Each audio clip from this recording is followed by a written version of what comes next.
प्रिय दर्शकों और श्रोताओं, जय सिया राम, जय श्री कृष्ण।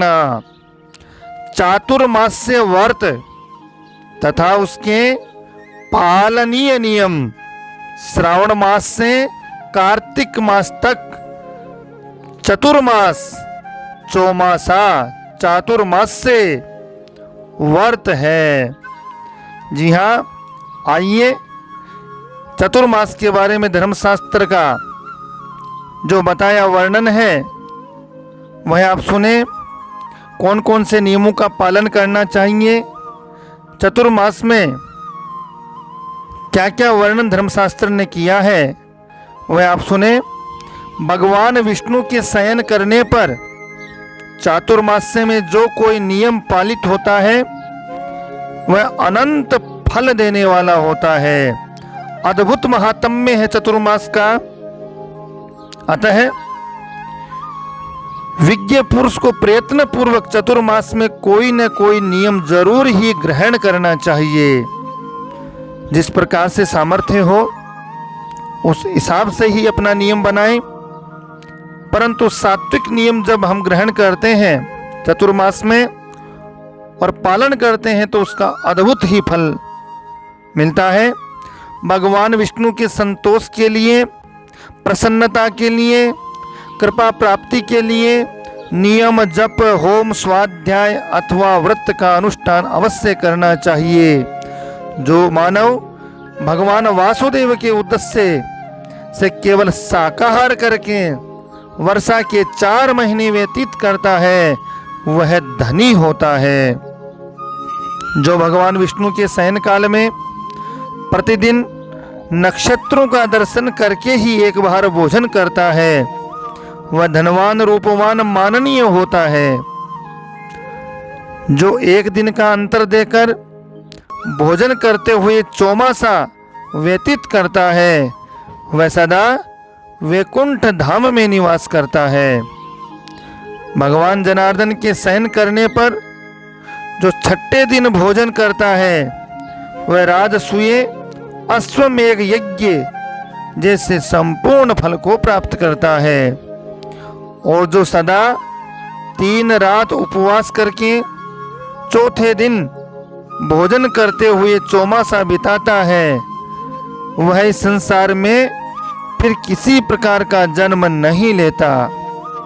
जो श्री हरि के शयन काल में व्रत पारायण होकर चौमासा व्यतीत करते हैं वह अग्निहोत्र यज्ञ का फल प्राप्त करते हैं। जो भगवान मधुसूदन के शयन करने पर आयाचित अन्न का भोजन करता है उसे अपने भाई बंधुओं से कभी वियोग नहीं होता। जो मानव ब्रह्मचर्य पालन पूर्वक चौमासा व्यतीत करता है वह श्रेष्ठ विमान पर बैठकर स्वेच्छा से स्वर्गलोक में जाता है। जो चौमासे भर नमकीन वस्तुओं एवं नमक को छोड़ देता है उसके सभी पूर्व कर्म सफल हो जाते हैं। जो चौमासे में प्रतिदिन स्वाहंत विष्णु सूक्त के मंत्रों द्वारा तिल और चावल की आहुति देता है वह कभी रोगी नहीं होता। चातुर्मास्य में प्रतिदिन स्नान करके जो भगवान विष्णु के आगे खड़ा हो पूर्व सूक्त का जाप करता है उसकी बुद्धि बढ़ती है। जो अपने हाथ में फल लेकर मनोभाव से भगवान विष्णु की 108 परिक्रमा करता है वह पाप से लिप्त नहीं होता। जो अपनी शक्ति के अनुसार चौमासे में विशेषतः कार्तिक मास में श्रेष्ठ ब्राह्मणों को मिष्टान भोजन करवाता है वह अग्निहोत्र मय यज्ञ का फल प्राप्त करता है। वर्षा के 4 महीनों तक नित्य प्रति वेदों के स्वाध्याय से जो भगवान विष्णु की आराधना करता है वह सर्वदा विद्वान होता है। जो चौमासे से भर भगवान के मंदिर में रात दिन नृत्य गीत आदि का आयोजन करता है वह गंधर्व भाव को प्राप्त होता है। यदि 4 महीनों तक नियम का पालन करना संभव न हो तो मात्र कार्तिक मास में ही सब नियमों का पालन कर लेना चाहिए। जिसने कुछ उपयोगी वस्तुओं का चौमासे भर त्याग का नियम ले लिया हो, उसे वे वस्तुएं ब्राह्मण को दान करनी चाहिए।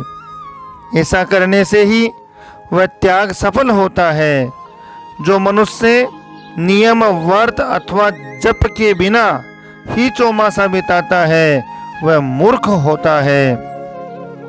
श्रावण में कृष्ण पक्ष की द्वितीया को श्रवण नक्षत्र में प्रातः काल उठे, पापी, पतित, मलेच्छ आदि से वार्तालाप न करें, फिर दोपहर में स्नान करके धुले वस्त्र पहन करके पवित्र हो जल साई श्री हरि के समीप जाकर मंत्रों का उच्चारण करें, भगवान का कीर्तन करें और इस प्रकार से भगवान को समर्पित कर दें। और इस प्रकार से ऐसा कहकर अर्घ्य दें, अपनी शक्ति के अनुसार भगवान की पूजा करें। इसी प्रकार भाद्रपद, अश्विन और कार्तिक मास में भी जल साई जगदीश्वर का पूजन करें तथा नमक रहित अन्न भोजन करें। व्रत समाप्त होने पर श्रेष्ठ ब्राह्मण को भक्ति पूर्वक दान दें। जो धान्य, सैया, वस्त्र तथा स्वर्ण दक्षिणा में दान दें। जो मनुष्य एकाग्रचित हो, इस प्रकार भली भांति व्रत का पालन करता है, उसके ऊपर जल साई जगत गुरु भगवान विष्णु बहुत प्रसन्न होते हैं, बहुत संतुष्ट होते हैं, सभी मनोकामनाएं पूर्ण करते हैं। धर्म, अर्थ, काम, मोक्ष को वह प्राप्त करता है। और अनन्य भगवान का ऐसा भक्त भगवान की असीम कृपा प्राप्त करते हुए जीवन में सभी सुख, ऐश्वर्य, धन धान्य, वैभव आदि से जीवन को जीता हुआ और दान पुण्य करता हुआ भगवान की सेवा, पूजा, भगवत आराधना, भगवत कथा का श्रवण करते हुए अंत समय में मोक्ष को प्राप्त करता है। इस प्रकार से ये चातुर्मास्य के व्रत नियम निश्चित रूप से सामर्थ्य के अनुसार जरूर ही पालन करने चाहिए। सामर्थ्य के अनुसार ही दान पुण्य और नियम पालन करने से जीवन का कल्याण होता है और मनुष्य सद्गति को प्राप्त होता है, मोक्ष को प्राप्त होता है। इस प्रकार से आपने ये सब श्रवण किया। वीडियो चैनल को लाइक शेयर सब्सक्राइब करें, घंटी के निशान को जरूर दबाएं। आप सभी से नम्र निवेदन है कि अपने स्नेहजनों, मित्रजनों, परिवारजनों को लिंक जरूर शेयर कीजिए। आप सभी को जय सिया राम, जय श्री कृष्णा।